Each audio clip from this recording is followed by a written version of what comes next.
Lots to break down here. First of all, what was your reaction when the decision first came out? It's a 39-page full court decision. What did you think of it? Oh, we welcome the decision. It reinforces the position that we have had for a very long time, that red tagging endangers our rights and can lead to even more serious human rights violations. But again, in terms of the definition, which is red tagging is a threat to life, liberty, and security, do you think the ruling goes far enough to protect individuals? I think the ruling will go a long way to protecting ordinary citizens, because what I've seen is that it's really ordinary people and those who want to speak out and express themselves who become the victims of red tagging. I've had, for example, there was a student I know who had to stop schooling for a year because he was red tagged by some military officials. There was even a judge of a regional trial court who was red tagged, and the person who did that was eventually fined by the Supreme Court. And her husband as well, who was a chancellor of the University of the Philippines, was also red tagged. So we can see that it can become really an irresponsible weapon of branding people without any basis and also without any due process.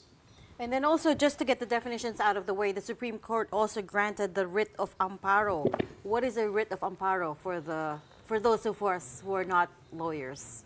What is the significance of this? A writ of amparo is an order issued by a court for the protection of a person whose life, liberty, or security of person is either under threat or is really being violated already. This was first introduced by the court. It's a new writ. It was introduced in 2007 by then Chief Justice Puno, and it has been used really to help ordinary citizens who are the victims of powerful people and those who are in authority who tend to abuse their power.